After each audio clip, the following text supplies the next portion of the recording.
आज मैं कृष्ण भगवान के जब समुद्र में उनने सुने कि समुद्र में उफान आएगा, पूरी द्वारिका डूब जाएगी, आज मैंने वही कथा सुना रही हूँ आप लोगों को कृष्ण भगवान की। मेरे प्यारे भाई बहन, आप लोगों को पसंद आए तो मेरे सास बहू चैनल को लाइक कीजिए, सब्सक्राइब कीजिए। तो कृष्ण भगवान यहाँ से धरती का सब काम निपट गया था, तब अब वो अपने बैकुंठ धाम उन्हें जाना था, तो कुछ न कुछ तो उपाय सोचना ही था। तो नारद जी आए थे बुलाव देने कि भगवान तुम्हें बिना वहाँ अच्छा नहीं लग रहा, बैकुंठ सूना सूना है। तो उनने नारद को लौटा दिया था कि आप चलिए, मैं बहुत जल्द आऊँगा, यहाँ कुछ उपाय कर आऊँ, अभी थोड़ा काम बचा है और मैं अभी यादव नहीं सुधरे हैं और सबको तो सुधार दिया, तो मैं यादव को सुधार के उनका निर्वंश करके धरती से नाम निशान मिटा के जब आऊँगा यदुकुल का, ऐसा कहकर नारद को लौटा देते हैं। तब वह बैठे हैं विचार बनाने लगे। एक दिना कहते हैं कि पिताजी अपने पिताजी से, नाना जी से, सबसे मिलकर वो बताते हैं कि मैंने स्वप्न देखा है, यह स्वप्न सत्य है, यह झूठा नहीं होगा। मैंने देखा कि पूरी द्वारिका उफन आई है और सब लोग द्वारिका में डूब गए हैं, यह द्वारिका सबको डुबा देगी, उफान आएगा और कोई बचेगा नहीं। तो इसलिए सब जने द्वारका छोड़ छोड़ अपने सुरक्षित जगह चले जाइए, और नहीं तो यह द्वारिका पूरी डूबने वाली है। अब इस तरह के समाचार सुन के सब भागने लगे। वसुदेव, उनके नाना अग्रसेन और यादव के सब, यादव कुल के कृष्ण के बेटे भी प्रतिद्युम्न सब जाने लगे। सांभल सब 16 लाख रानियाँ थीं और सभी के बाल बच्चे थे। सब लोग खाली करके जाने लगे, दूर दूर चले गए प्रवास क्षेत्र में।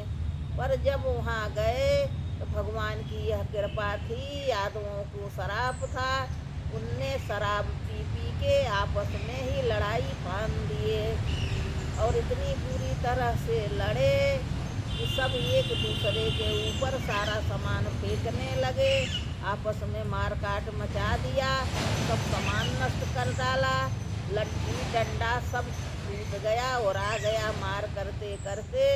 फिर उन्हें कोई हाथ जब नहीं कुछ रह गया, कुछ विनष्ट हो गए, कुछ घायल हो गए, कुछ भाई इधर उधर जीवित थे, तो वहाँ सरपत होता है एक पेड़ सरपत का, तुमने वह सरपत उखाड़ उखाड़ के उसका मुट्ठा बना के उसी से लड़ने लगे और उसके जोर जोर से एक दूसरे पर प्रहार करते हुए सब लोग मर गए, पूरा यदुकुल। और वह सर्प को टूट टूट के समुद्र में चला गया और समुद्र की जब उफान आई तो वह बाहर उफन के आया और वह लोहा निकल आया था, वह लोहा बन गया। और एक मछुआरा मछली मारा तो वह निगल गई थी वह कांटा, और मछली जब ले गया घर में बनाने के लिए चीरा लगाया तो वह कांटा निकला। और कृष्ण ने जो कि उसे दुर्वासा ने श्राप दिया था कि जो सांभल ने उनके संग मजाक किया है वही चीज से, मूसल से इनके कुल का नाश होगा। इसलिए श्री कृष्ण ने उसको दिशा के समुद्र में डलवा दिया था। तो जब वह मछुआरा पाया था, घिस के अपना तीर बनाया था कि मैं इससे जानवरों का शिकार करूँगा। और यहाँ सब लड़के यदुवंश सब मर गए और वह सर्प समुद्र के चारों तरफ जम गया। और फेना जो बहा तो वह फेना से उठा उठा के मार करने लगे, वह फेना भी पत्थर जैसे हो गया और सब विनाश हो गए। आदमी तो कोई नहीं बचा, महिलाएं विधवा पूरी बच गईं। यहाँ की दाऊ भी मर गए, लड़ते लड़ते सब ने मर गए। अग्रसेन, वसुदेव, सबका समय आ गया, सब समाप्त हो गए।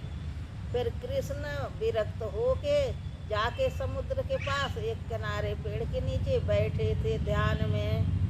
उस दिन उन्हें जाना था स्वर्ग, तब वह बहेलिया जो तीर समझा उसने देख नहीं पाया कि यह कोई पक्षी है, जानो मृग है। उसने तीर चला दिया, वह उसी लोहे का तीर था, वह कृष्ण के पैर में आके लग गया। तब वह ध्यान लगाता है कि वह कृष्ण है और दौड़ के आता है और पैर छूता है, माफ़ी मांगता है कि महाराज मुझसे बड़ा अपराध हो गया, मैंने तो पक्षी समझा था, मैंने आपको जान के नहीं मारा, आपका चरण दिख रहा था, मैं सोचा कोई पक्षी होगा, मैंने तीर चला दिया। तो कृष्ण भगवान उसको आशीर्वाद देते हैं और कहते हैं तुम्हारा कोई दोष नहीं है, तुम्हें कोई दंड नहीं, चलो तो उसको मुक्त कर देते हैं, उसे भी स्वर्ग भेज देते हैं। फिर कृष्ण भगवान की भी मृत्यु हो जाती है। फिर द्वारिका में खबर आती है कि द्वारिकाधीश सबको छोड़ के चले गए और सब यादव आपस में लड़के मर गए। पूरी महिलाएं ही बची थी विधवा, सब रुक्मिणी सब जाके आग में कूद पड़ती हैं, कोई समुद्र में कूद पड़ती हैं। सब महिलाएं कोई अपने पति का जब अस्थि पाई हैं तो उसके संग सती हो जाती जल जल के। पूरी द्वारिका समाप्त हो गई, कहते आज तक डूबी है। तो यह यदुकुल का विनाश हो गया। बोलो श्री कृष्ण भगवान की जय।